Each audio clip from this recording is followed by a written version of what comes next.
in the brain related to consciousness project backwards in time.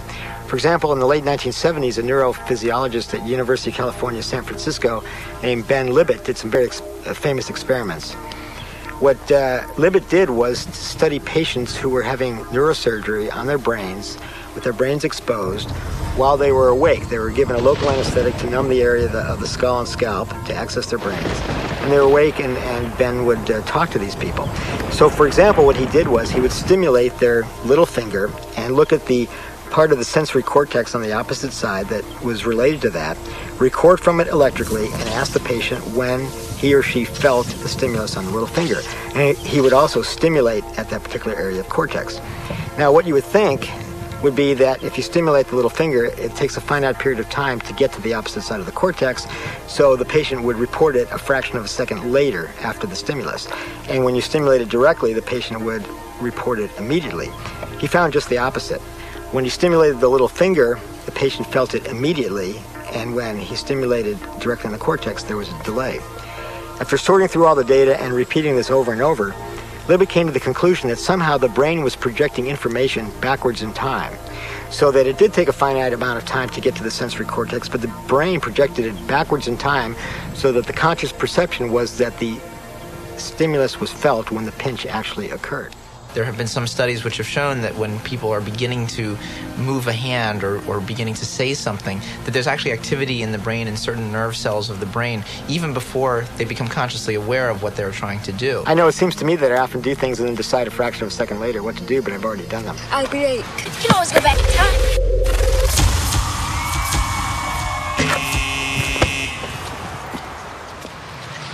What's the matter?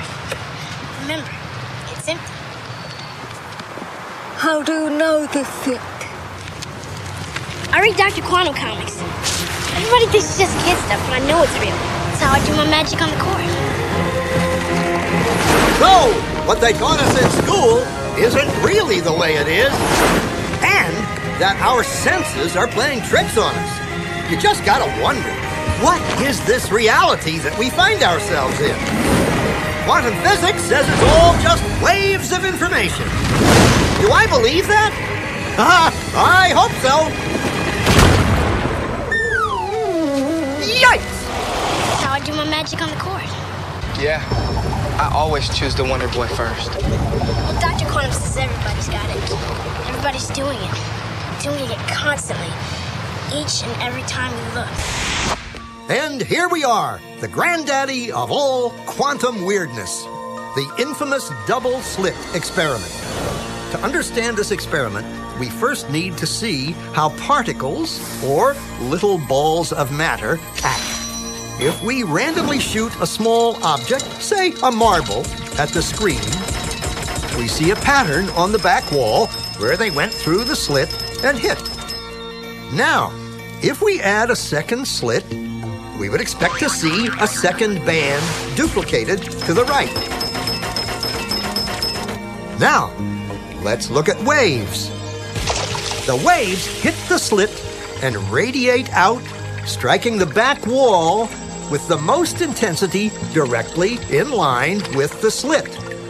The line of brightness on the back screen shows that intensity. This is similar to the line the marbles make. But when we add the second slit, something different happens. If the top of one wave meets the bottom of another wave, they cancel each other out. So now, there is an interference pattern on the back wall. Places where the two tops meet are the highest intensity, the bright lines, and where they cancel, there is nothing. So, when we throw things, that is, matter, through two slits, we get this, two bands of hits. And with waves, we get an interference pattern of many bands. Good so far. Now, let's go quantum.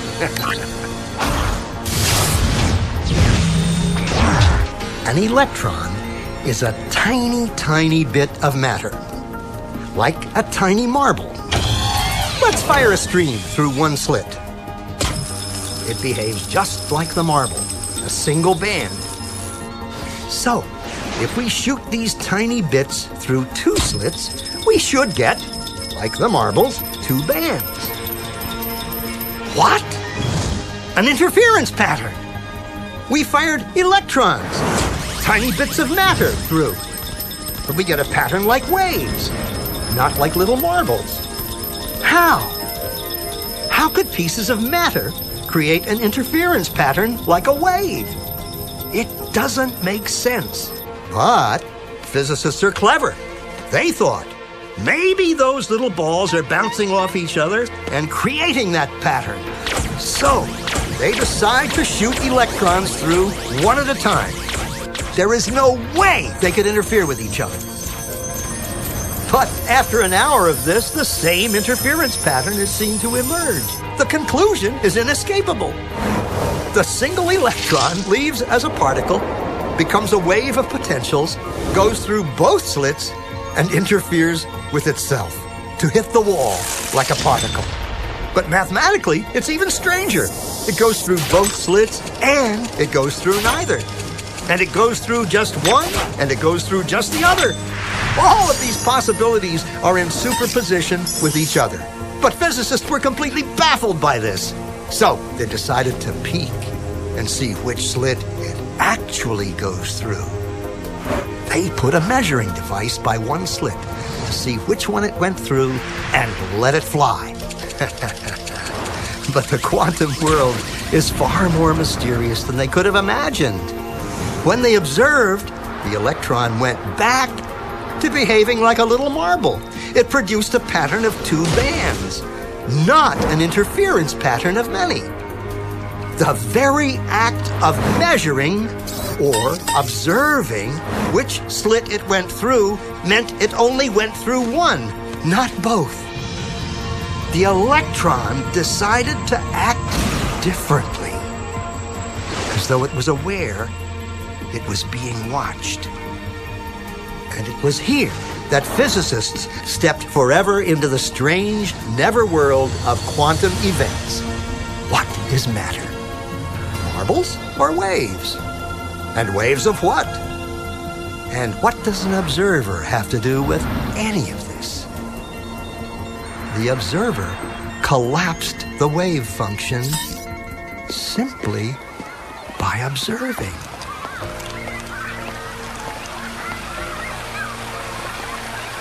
We are always the observer. But sometimes we identify with the event so much so that we even lose the aspect of the observer. That's why the materialist gets totally lost and thinks that we could do without the observer. The physics data tells us that an object itself is really a simplification for what we call out there.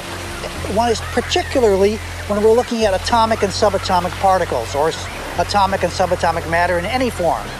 What we find is how we go to look at it, what we choose to examine it with, actually changes the properties of what we observe to be out there. Is this the observer, and which is so intricate to understanding the wacky, weird world of quantum particles and how they react?